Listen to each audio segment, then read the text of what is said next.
जय हिंद दोस्तों। रिसेंटली एक बुक में पढ़ रहा हूँ जिसका टाइटल है what I learn about investing from Darwin. Pulak Prasad की ये बुक है। जिनको नहीं पता है पुलक प्रसाद कौन है, ये नालंदा कैपिटल के फाउंडर है, बड़े इक्विटी फंड मैनेजर हैं। नालंदा कैपिटल तकरीबन भारतीय मार्केट में निवेश करता है 5 बिलियन यूएसडी के असेट उनके भारतीय मार्केट के अंदर है। तो एक बड़े माने हुए फंड मैनेजर हैं और उनकी ये बुक है what I learn about investing from Darwin. तो दोस्तों इस बुक का एक टेबल मेरे नज़र में पड़ा, बहुत ही इंटरेस्टिंग टेबल है। तो उसके बारे में आज के वीडियो में चर्चा करने वाले हैं।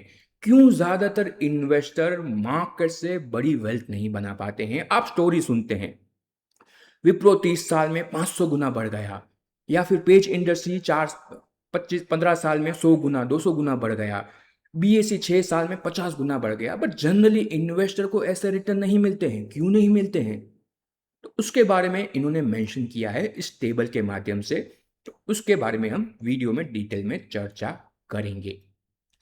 आगे बढ़े उससे पहले आपका स्क्रीन पर डिस्क्लेमर आ रहा है। ये वीडियो सिर्फ और सिर्फ आपके इंफॉर्मेशन पर्पस के लिए है। किसी भी प्रकार के शेयर में निवेश की सलाह हम आपको नहीं देते हैं।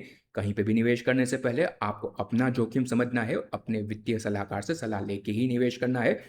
दूसरा डिस्क्लेमर है, हम एक MPhil register mutual fund distributor है और एमफिल रजिस्टर एसआईएफ डिस्ट्रीब्यूटर भी है और ये हमारा रजिस्ट्रेशन नंबर है। दोस्तों आपने देखा होगा मार्केट में आप कई सारी स्टोरी सुनते हैं। विप्रो इतना बढ़ गया, टाइटन 25 साल में मल्टीफोल बढ़ा है, राकेश झुंझुनवाला शायद उन्होंने ही सबसे बड़ी वेल्थ बनाई है। सेम पे अगर आप देखें पेज इंडस्ट्री हो, बजाज फाइनेंस हो, आयशर मोटर हो, मल्टीपल स्टोरी आपको मार्केट में दिखेगी वेल्थ क्रिएशन की। बट इंडिविजुअल इन्वेस्टर को जनरली ये वेल्थ नहीं मिलती है। तो यही इन्होंने इस बुक में मेंशन किया है इस पर्टिकुलर टेबल के एग्जाम्पल के माध्यम से। सबसे पहले जो ये नालंदा कैपिटल है वो कैसे काम करता है। Nalanda capital generally entrepreneur driven जो कंपनियां होती है उसमें सेकंड ओनरशिप लेने की कोशिश करता है। सेकंड ओनरशिप मतलब सबसे पहला जो ओनरशिप होता है प्रमोटर का है, प्रमोटर ओन कंपनी है तो सबसे ज़्यादा उनके पास शेयर होल्डिंग होती है।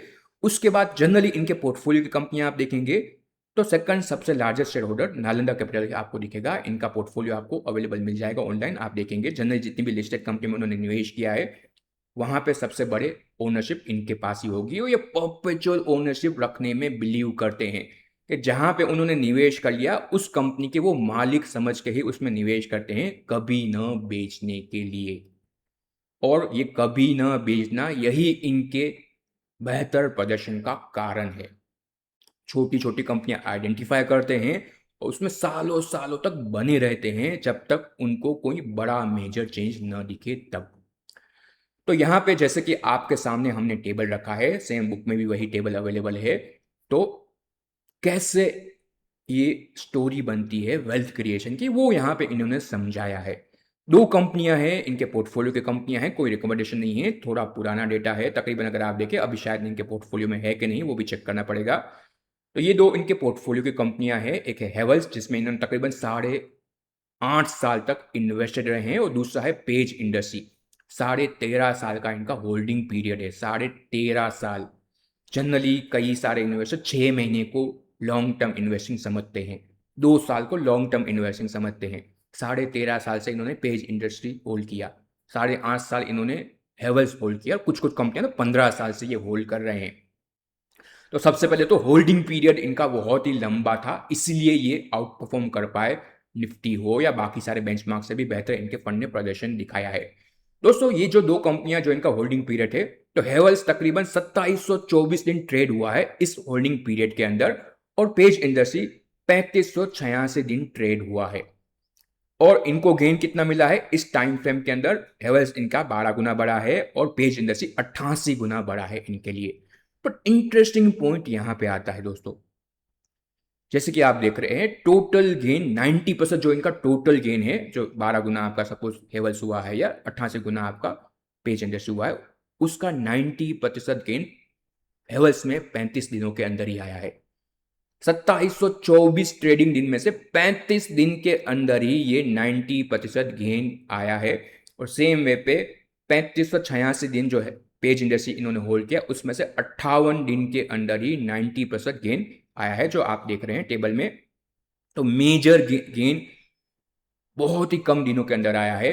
परसेंटेज वाइज अगर आप देखें हेवल्स के लिए total number of trading day में से 1.3% ट्रेडिंग डे में ही 90% गेन आ गया, और सेम वे पे आपका पेज इंडस्ट्री में 1.6% ट्रेडिंग डे में ही आपका 90% गेन आ गया। 44 ऐसे दिन थे जहां पे अगर आप देखें 5% ज़्यादा आपका हेवल्स बढ़ा, और 83 ऐसे दिन थे जहां पे ट्रेडिंग दिन में 5% ज़्यादा अगर आप देखें पेज इंडस्ट्री बढ़ा। और ये दिन मिस कर लिए तो ये आपके जो 88 गुना है या फिर 12 गुना रिटर्न आया है वो शायद आपको न मिलता। अनदर इंटरेस्टिंग पॉइंट, लोग डर जाते हैं शेयर गिरता है तो।